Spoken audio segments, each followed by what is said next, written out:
The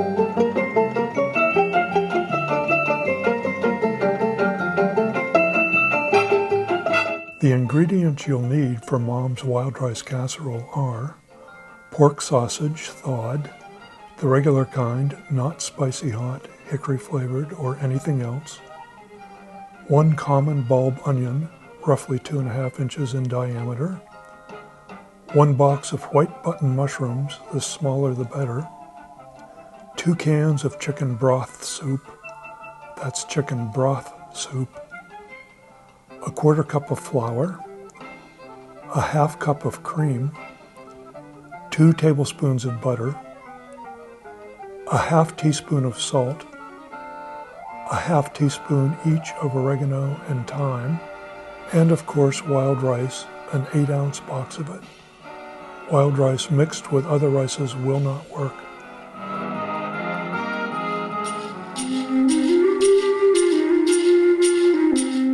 Natural wild rice has been hand-harvested by tribal peoples in the Great Lakes region for thousands of years. They have cultural and spiritual ties to it, and to this day revere Ma Nu Min as a special gift from the Creator.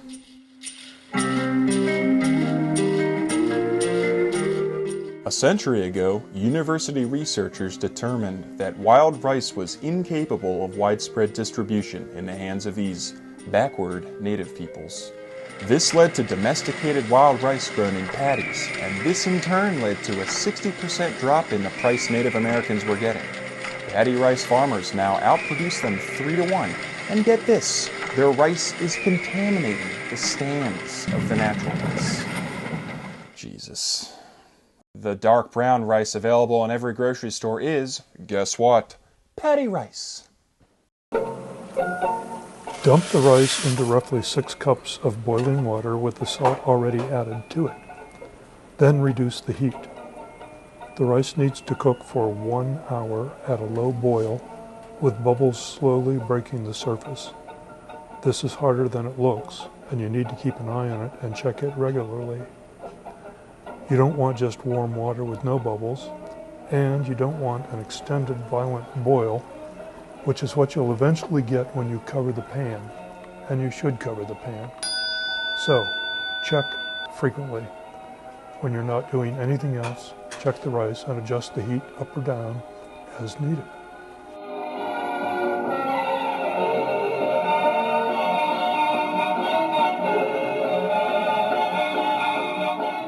Some prefer what I call Keith-style rice, with the grains cooked but not fully opened at the end of the hour. If this is what you want, keep the heat coming and the water slow boiling for the full hour. Others like traditional rice with most of the grains exploded open. If this is what you want, then 30 minutes into the slow boil, cut the heat to its lowest setting and remove the lid. Let the rice sit in what's essentially a hot bath for the last half hour. It takes you about an hour to make the whole casserole, so the rice will be ready just when you need it. While the rice is cooking, prepare the sausage.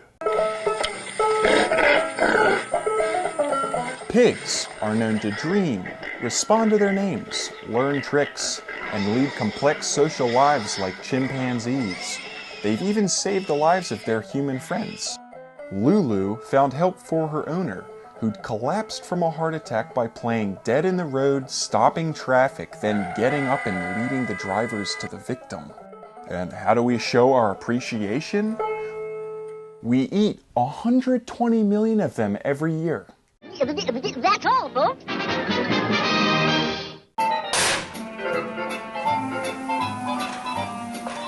The idea is to keep breaking the sausage into smaller pieces as it cooks. When you're done, the average piece should be about as big as your smallest fingernail.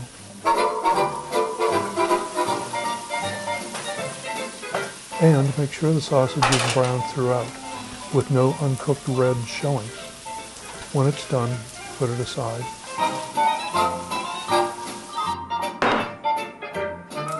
While the sausage is cooking, you can peel and chop the onion into tiny pieces.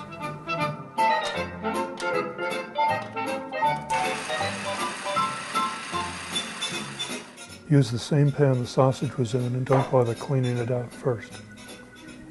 I fry the onions to a golden brown to dark brown and put them aside when they're done.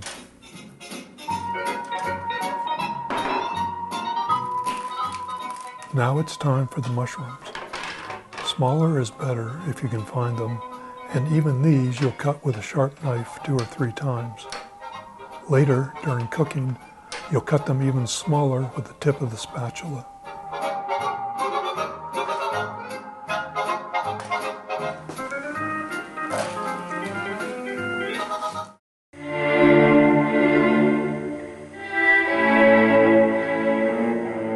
Picking mushrooms is hard, dirty work, and most people won't do it.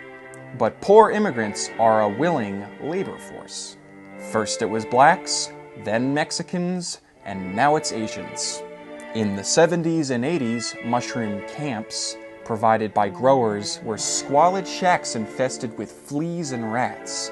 There were holes in the roof, broken windows, exposed wiring, and stopped-up toilets. Ugh. It's a little better now, but not by f***ing much. Oh, and let's not forget what mushrooms are grown in. Steaming piles of horse shit.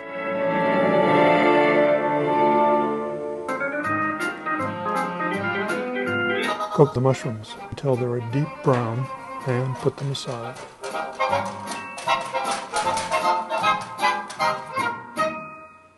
You'll need something to bind all the ingredients together, and that's the white sauce. It's the hardest part. Start by putting maybe a 1/4 cup of the chicken broth along with a 1/4 cup of flour into the pan, which should be hot. I set it at 5 on a scale of 10, but this will vary with the oven you're using. Now mix them. If you did it right, the flour will clump up like this and not be sticky and pasty. If it is pasty, add a little more flour. Now add the rest of the first can of soup and half the second. That's a total of 1½ cans. Keep the rest in reserve because you may need it. Now add the cream and the spices.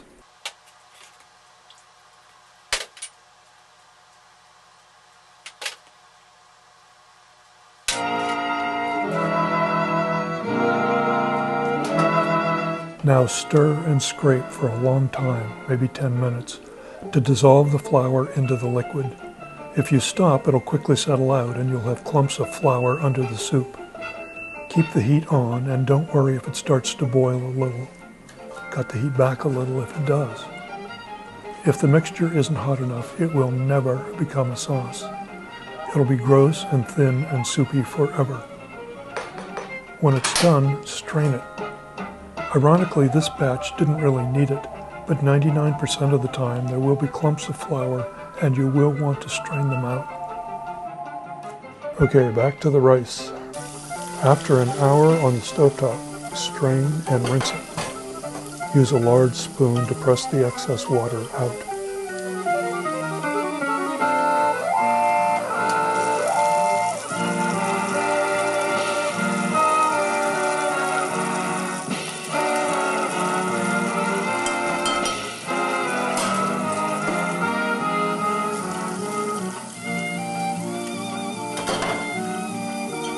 Now combine the ingredients. To the rice, add and mix the sausage. Next, the mushrooms. Next, sprinkle in the onions. And now add the white sauce. Now transfer everything from the mixing bowl to an oven-proof casserole dish. This can go into the refrigerator for up to a day until you're ready to use it. This gives the flavors a chance to seep into one another. When you take it out of the refrigerator, put it in an oven preheated to 400 degrees for about 45 minutes. If it heats too long, it'll dry out. It's a good idea to use a food thermometer to make sure the interior hits about 160 degrees.